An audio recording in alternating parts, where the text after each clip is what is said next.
और देखिए बिहार में स्कूल का समय बदल गया है। स्कूल की टाइमिंग में बड़ा बदलाव देखने को मिला है। 1 दिसंबर से नया बदलाव है। 9:30 बजे से 4 बजे तक स्कूल चलेंगे।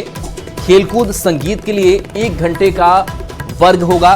परीक्षा होने पर दूसरी कक्षा स्थगित नहीं होगी। तो ये नया टाइम टेबल होगा। कक्षा 1 से 8 के लिए बैगलेस शनिवार होगा। संस्कृत और उर्दू स्कूल में भी और समय बदला है। पहले सुबह 8:50 से शाम 4:30 तक स्कूल चलते थे। ठंड में 1 घंटे 10 मिनट की राहत मिली है। तो देखिए ये अब नई टाइमिंग होगी और इस नई टाइमिंग के जरिए स्कूलों में बच्चों की पढ़ाई हो सकेगी। तो स्कूलों की टाइमिंग में यह बड़ा बदलाव माना जा रहा है। 1 दिसंबर से यह बदलाव लागू हो जाएगा, यानी कि 9:30 बजे से शाम के 4 बजे तक स्कूल चलेंगे।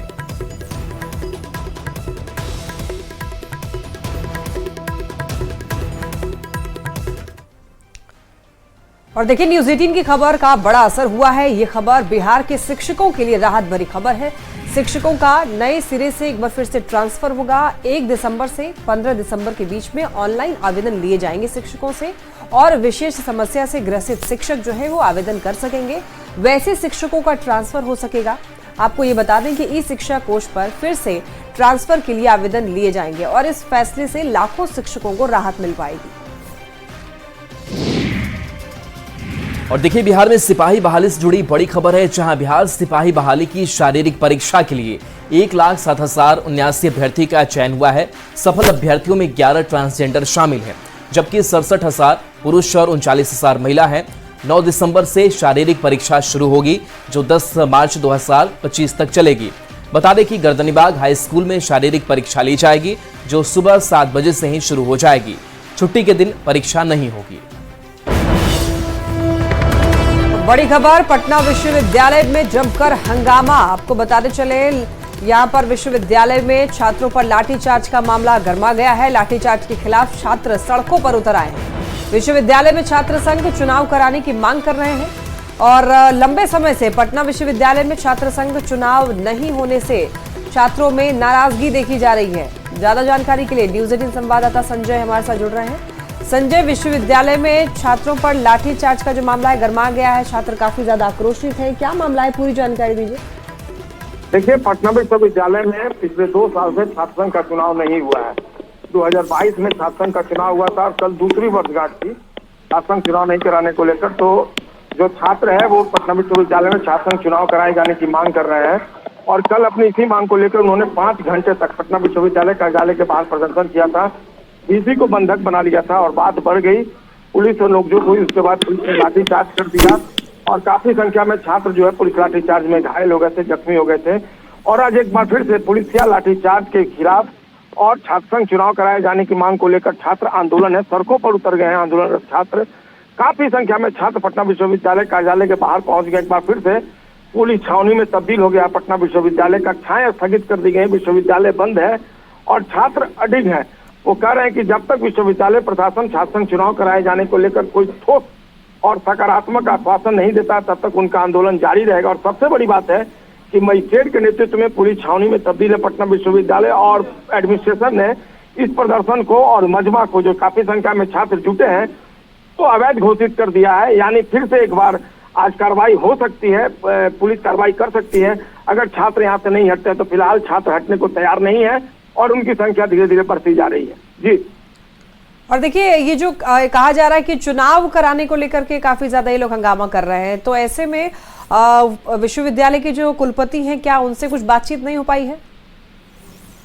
देखिए, फिलहाल जो कार्यालय है पटना विश्वविद्यालय का वो बंद है। कुलपति आए हुए हैं, अभी थोड़ी देर में उनसे जरूर मुलाकात होगी और उनसे उनका पक्ष जाना जाएगा। हालांकि कुलपति की तरफ से ये कहा गया है और एडमिनिस्ट्रेशन की तरफ से कि छात्रों का एक डेलीगेशन जो है वो आकर बात करे, जो 4-5 छात्र हैं वो आकर बात करें, कुलपति के सामने अपनी बात रखें। लेकिन छात्र जो है वो कई संगठनों से जुड़े हुए छात्र नेता यहाँ पहुंचे हुए हैं, तो सभी ठीक है संजय, नजर बना के रखिएगा। फिलहाल आपका बहुत धन्यवाद इन तमाम जानकारियों के लिए। और राजधानी दिल्ली से बड़ी खबर है, जहां दिल्ली विधानसभा चुनाव के लिए आम आदमी पार्टी ने 11 उम्मीदवारों की पहली लिस्ट जारी कर दी है, जबकि विधानसभा चुनाव होने में अभी 3 महीने बाकी हैं।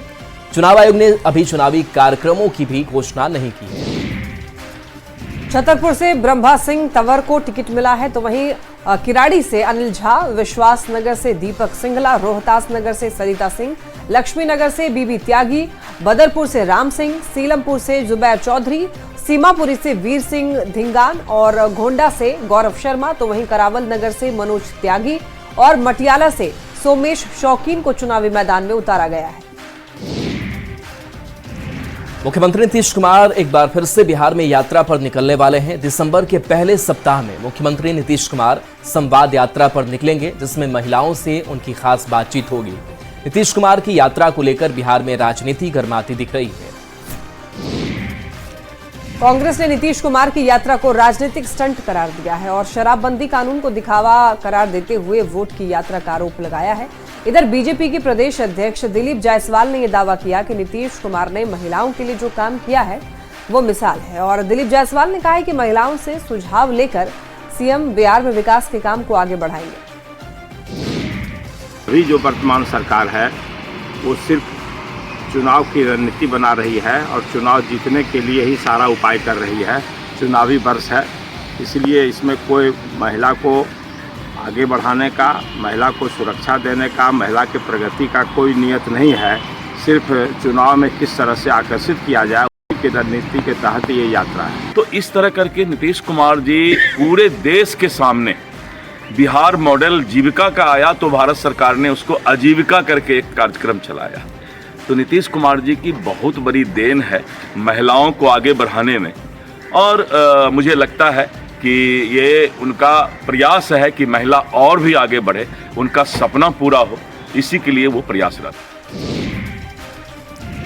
झारखंड और महाराष्ट्र में विधानसभा चुनाव के बाद आए एग्जिट पोल के बाद आरजेडी ने दोनों जगह जीत का दावा किया है। आरजेडी प्रवक्ता मृत्युंजय तिवारी ने कहा कि लोगों को एग्जिट पोल पर भरोसा नहीं है और दोनों राज्यों में महागठबंधन की सरकार भारी बहुमत से बनेगी। उन्होंने अगले साल दिल्ली और बिहार में होने वाले विधानसभा चुनाव में भी एनडीए का सुपड़ा साफ होने का दावा किया। एग्जिट पोल पर जिस तरह से लोकसभा चुनाव के परिणाम आए उसके बाद और फिर हरियाणा चुनाव का जो परिणाम आया, तब एग्जिट पोल पर भरोसा लोगों को नहीं रहा। जो दिखाया गया उसके ठीक विपरीत रिजल्ट आया।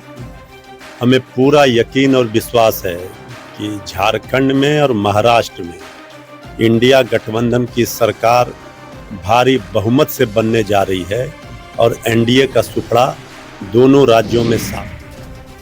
सांसद पप्पू यादव को लगातार धमकी मिल रही है। आज पप्पू यादव ने कहा कि उन्हें फिर से धमकी मिली। इसमें उनके घर की तस्वीर मोबाइल से खींचकर भेजी गई है और उर्दू में धमकी दी गई है।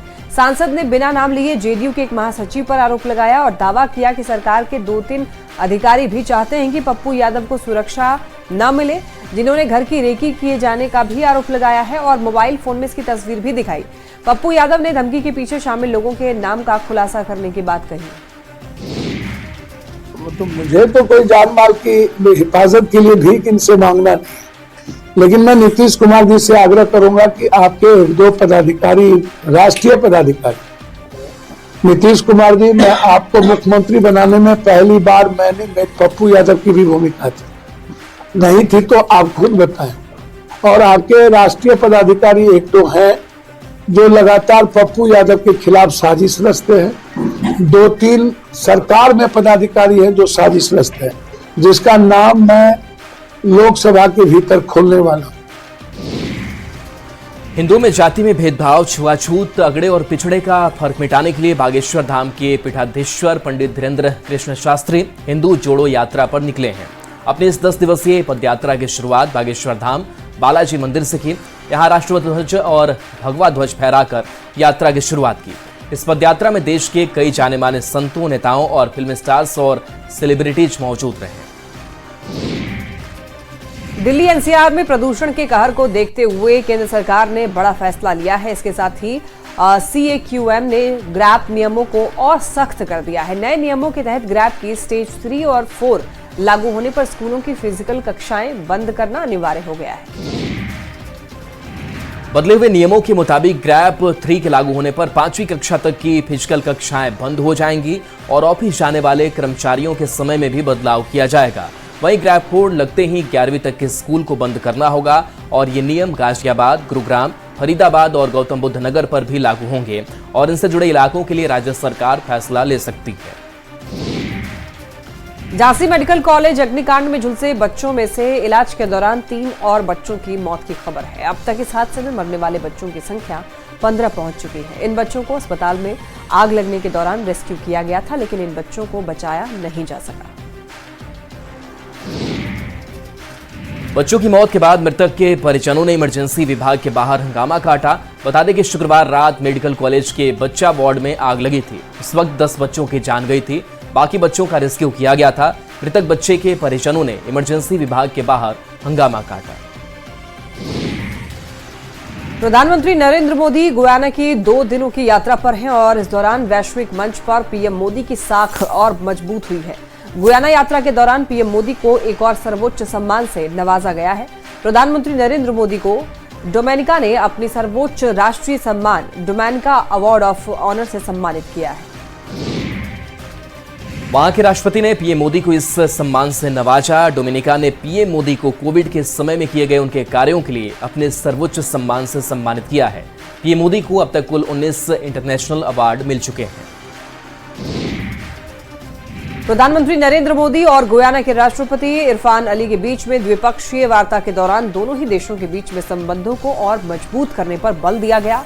तो वहीं इस दौरान दोनों देशों ने 10 समझौते पर हस्ताक्षर किए हैं। गुयाना के राष्ट्रपति इरफान अली ने कहा है कि भारत के प्रधानमंत्री नरेंद्र मोदी की गुयाना यात्रा दोनों ही देशों के बीच में सहयोग बढ़ाने में मील का पत्थर होगा। और आज पीएम मोदी गुयाना में कई द्विपक्षीय बैठक में शामिल होने वाले हैं। तो आज कई दशकों के राष्ट्रीय अध्यक्षों की मुलाकात होनी है। वैश्विक एवं क्षेत्रीय मुद्दों पर भी चर्चा की। भारत और गयाना सहमत है कि सभी समस्याओं का समाधान डायलॉग और डिप्लोमेसी से होना चाहिए। हम एक मत है कि ग्लोबल इंस्टीट्यूशंस में सुधार आज के समय की मांग है। क्लाइमेट जस्टिस हम दोनों के लिए प्राथमिकता का विषय है।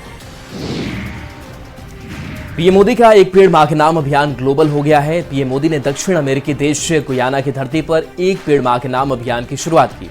प्रधानमंत्री मोदी और गुयाना के राष्ट्रपति इरफान अली ने वनरोपण के प्रयास को दूसरे महाद्वीप तक फैलाने के लिए मिलकर पौधारोपण किया।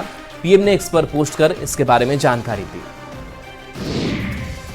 और बात महाराष्ट्र की करते हैं। महाराष्ट्र में वोटिंग खत्म होने के बाद सेंट्रल नागपुर विधानसभा क्षेत्र से अप्रिय घटना सामने आई है। नागपुर में ईवीएम लेकर जा रही एक गाड़ी पर हमला किया गया। बताया जा रहा है कि यहां पर पत्थरों से ईवीएम ले जा रही गाड़ी पर हमला किया गया है और तस्वीरों में देखा जा सकता है कि गाड़ी के तमाम शीशे जो हैं वो टूटे हुए हैं। दरअसल वोटिंग के बाद जोनल ऑफिसर कुछ कागजात की फोटोकॉपी कराने के लिए बाहर निकले। जिस गाड़ी से वो गए उसमें एक स्पेयर ईवीएम रखी हुई थी और जिससे लोगों को शक हुआ और तनाव की स्थिति बन गई। पुलिस के अनुसार वोटिंग वाली ईवीएम सुरक्षित है। जिस गाड़ी पर पथराव हुआ वो स्पेयर ईवीएम लेकर के जा रही थी। खबर पाकिस्तान में शहीदों के पार्थिव शरीर के अपमान का वीडियो सामने आया है, जिसमें पाकिस्तान सेना के सैनिकों के पार्थिव शरीर को गधों पर लादकर ले जाया जा रहा है। दावा है कि बलूचिस्तान और खैबर पख्तूनख्वा में पिछले 1 महीने में आतंकी हमले में सैकड़ों पाकिस्तानी सैनिक मारे गए हैं। आतंकी हमले में मारे गए पाकिस्तानी सैनिकों के पार्थिव शरीर को गधों पर लादकर ले जाते वीडियो सामने आने पर पाकिस्तानी सेना में बड़े कमांडरों के खिलाफ लोगों में गुस्सा है, जिसे देखते हुए पाकिस्तान की संघीय शीर्ष समिति ने बलूचिस्तान में सभी सक्रिय आतंकवादी समूहों के खिलाफ सैन्य अभियान को मंजूरी दी है। सिवान डीएम मुकुल कुमार गुप्ता को साइबर अपराधियों ने फर्जी कॉल किया था। सारण कमिश्नर बनकर डीएम के सरकारी नंबर पर कॉल किया और फ्रॉड कॉल की शिकायत डीएम ने साइबर सेल में की और लोगों से इस तरह के फर्जी कॉल में से सावधान रहने की अपील की है।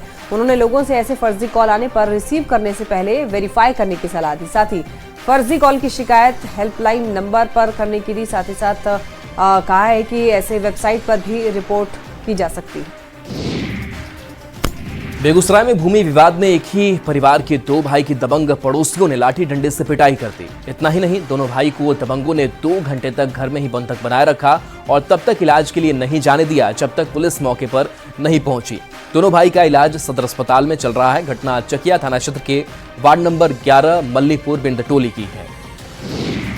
बदमाश है, वो बोल रहा है कि हम जेल से छूट के आए, 7 साल हुआ है। अच्छा, हाँ, इधर तो तुमको जाने के लिए देंगे नहीं, तुम मटियानी में पाता है, तुम मटियानी से रोड मांगो जाए। आगे गुप्ता बांध सरकारी बांध है, इधर प्राइवेट हो गया।